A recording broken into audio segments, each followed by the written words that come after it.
Le Paris Saint-Germain a perdu ses premiers points de la saison en Ligue 1 face à Reims et on va débriefer ce match dans cette vidéo. Salut à tous les gars, c'est Azial. Aujourd'hui, on se retrouve pour une nouvelle vidéo.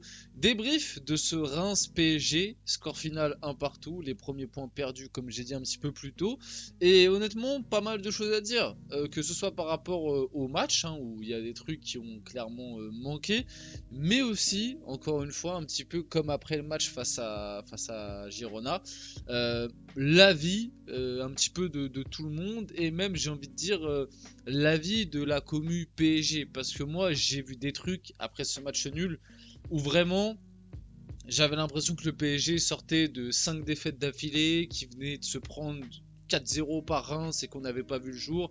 Un petit peu comme après face à Gérone où moi, allez voir mon débrief, je le dis, oui il y a des choses qui ont manqué, oui le PSG doit faire mieux.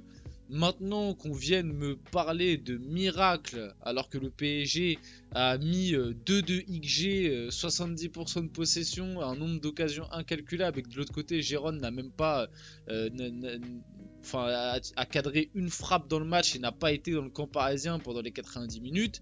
Parler de miracle, je trouvais ça fort. Et là, après ce match face à Reims, même si comme je le dis, attention, le PSG doit faire mieux. Mais c'est juste que, attention à comment on choisit les mots et attention à comment on va loin dans la critique. Et encore une fois, pour ce match nul, il y a des choses qui ont manqué. Oui, le PSG fait globalement pas un bon match face à Reims. Et on va le dire.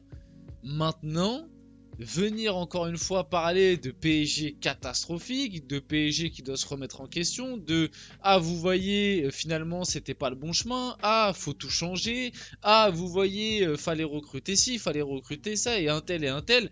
Les gars, il y a à peine 2 semaines, on sortait d'une victoire face à Lille et Montpellier où tout le monde encensait le projet. Et là, la moitié encore, là, la plupart des gens sont, ça y est, c'est en train de tout remettre en question après 2 matchs moyens. Parce que pour moi, le match face à Gérone, il n'est pas mauvais, il est moyen. Et là, face à Reims, bon, c'est peut-être un mauvais match, elle est plus mauvais que face à Gérone pour moi, parce que l'adversité et tout, même si tu as du turnover, et que certes, il y a des trucs qui ont manqué, notamment, oui, par contre, l'effectif, les latéraux, il y a un réel problème. Dès que les latéraux titulaires sont pas là, c'est très compliqué. Mais voilà, faut pas trop aller loin dans la critique, il faut pas trop suranalyser le truc. Maintenant, il y a des choses à dire quand même, et on va y aller dès maintenant. J'ai fait une très longue intro. Avant qu'on rentre dans le vif du sujet, du coup, n'hésitez pas à liker, commenter, partager et vous abonner. Ça fait toujours plaisir et ça aide pour le développement de la chaîne. Et on va y aller parce que j'ai déjà fait très long sur cette intro. Alors la compo, il y a déjà beaucoup de choses à dire par rapport à ça. Donc il y a eu un petit turnover. Bon, là, sur le visuel, c'est un 3-4-3. Bon, en réalité, euh, c'est plus ça qu'on a vu en deuxième mi-temps. En première mi-temps, on avait plus un 4-3-3 traditionnel avec Beraldo à gauche, Pacho Marquinhos dans l'axe, Zaïre Emery à droite. On a eu au milieu de terrain Vitinha, João Neves, Likanguin.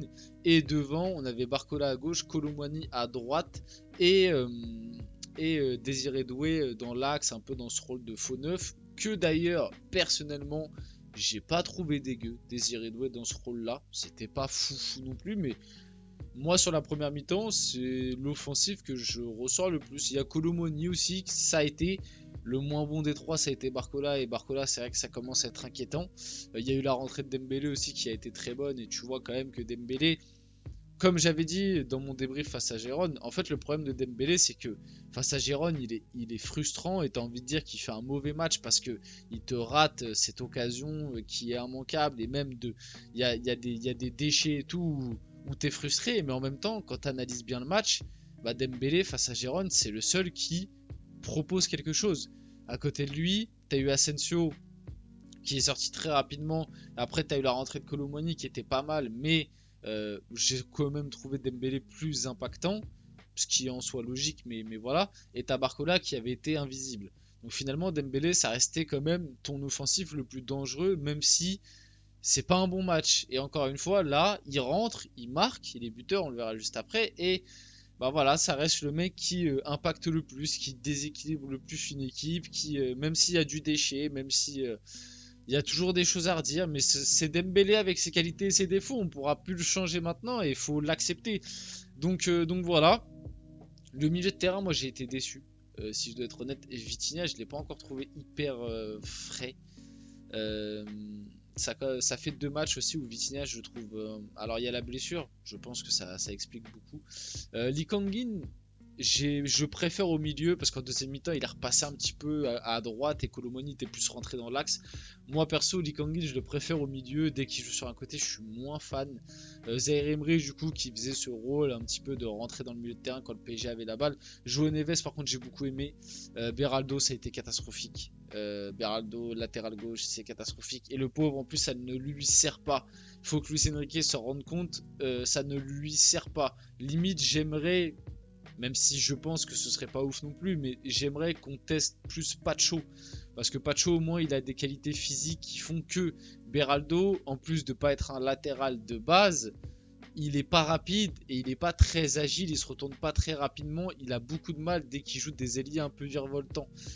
Donc tu lui fais pas...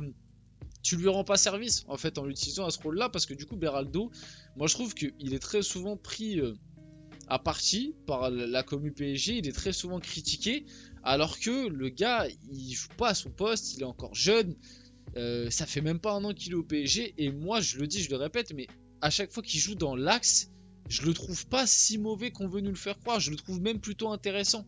Faut pas oublier que l'année dernière, sur l'aller-retour face à Dortmund, moi je trouve que enfin, l'aller il joue du coup après qu'Hernandez se blesse au bout de 30 minutes de jeu, je crois, si je ne me trompe pas. Mais son aller-retour face à Dortmund l'année dernière, moi je l'ai trouvé plutôt bon, tu vois, et c'était quand même une demi-finale de Ligue des Champions. Moi je trouve que quand il joue dans l'axe, il est pas horrible. Il y a un truc à faire. Maintenant, tu lui rends pas service en le jouant à gauche. Pacho, moi je le trouve encore bon dans les duels. Marquinhos, une première mi-temps très compliquée, le premier but pour moi est pour lui.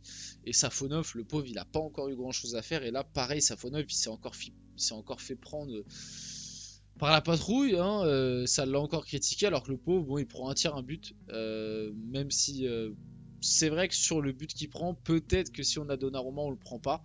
Maintenant, moi, sur le but, ça reste une erreur de Beraldo sur le début de l'action et de Marquinhos pour moi. D'ailleurs, ce premier but, pourquoi je dis que ça vient de Beraldo et Marquinhos pour moi, c'est que le début de l'action, avant le décalage du coup de Ito sur le côté, il me semble que c'est Ito qui centre, avant le décalage de Ito sur le côté droit, le problème vient qu'au milieu de terrain il y a un trou et que c'est Beraldo qui sort au milieu de terrain comme un gogol alors que c'est pas du tout à lui de sortir et que du coup il laisse le côté gauche libre et du coup Ito a le temps de prendre son couloir, centrer. Et pourquoi pour moi après il y a aussi Marquinhos, c'est que sur le centre Marquinhos il a pas le droit de se laisser passer devant comme ça par Nakamura, il doit sur le centre passer devant et le dégager. Là, du coup, il se laisse à moitié passer devant par Nakamura, ce qui fait que ça fait un petit cafouillage, que la balle est un peu entre deux et que Marquinhos est perdu. Et du coup, Nakamura reprend et Safonov, franchement, elle est dure à arrêter, mais peut-être que Donnarumma pouvait l'arrêter. On connaît Donnarumma sur sa ligne des réflexes, il y a moyen qu'un Donnarumma, dans un bon jour, il te l'arrête celle-là. Maintenant, voilà, c'est pas, je vais pas non plus incriminer Safonov sur ça, quoi. C'est une frappe à bout portant qui vient vite. Il est un peu masqué en plus. Bon, il peut mieux faire, mais c'est pas non plus une erreur, je trouve. Donc le PSG n'avait plus été mené au score à l'extérieur en championnat depuis le 11 février 2023 face à Monaco. Le stade de Reims mène actuellement 0 face au PSG. Voilà. À noter aussi que le PSG a eu 78% de possession, mais il y a eu beaucoup de possession stérile. Ça a énormément manqué de mouvement et c'est pour ça que je vous dis qu'au milieu de terrain, j'ai pas été fan perso, même devant. Barcola, comme j'ai dit un peu plus tôt, le match encore une fois est pas bon. La rentrée de Dembélé a apporté beaucoup de bien. Même Désiré Doué, comme je vous l'ai dit en première mi-temps, j'ai trouvé ça intéressant, son rôle un peu de 9 faux 9 là. Maintenant, on doit en attendre plus, tu vois. Le curseur est pas bien haut quand je dis ça, tu vois. On en attend plus. Bon, voilà, d'ailleurs, j'avais mis ça pour signifier que pour sa première titularisation, il avait fait une première mi-temps que je trouve sympathique. D'ailleurs, il est sorti un peu blessé. J'espère que c'est rien de grave. Pareil pour Lee Kang-in, si je me trompe pas, qui est sorti aussi blessé. Donc va falloir aussi faire attention à ça, parce que si tu commences à accumuler les blessures, t'as des joueurs en ce moment qui sont un peu en méforme. Si tu commences à accumuler les blessures, ça peut être inquiétant. Donc le nouveau but d'Ousmane Dembélé pour égaliser pour le PSG, son 4e but de la saison en Ligue 1. Il a déjà du coup fait mieux que l'année dernière en Ligue 1, puisque l'année dernière il avait fait que 3 buts.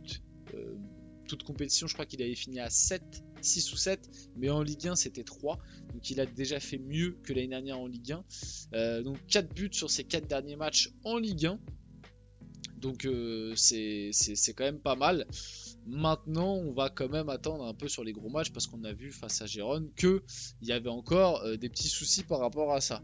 João Neves, 5e passe décisive en 5 matchs de Ligue 1, c'est le meilleur passeur en Europe et moi je trouve que ça a été le meilleur au milieu de terrain sur ce match et qu'il doit plus sortir du 11 tout simplement.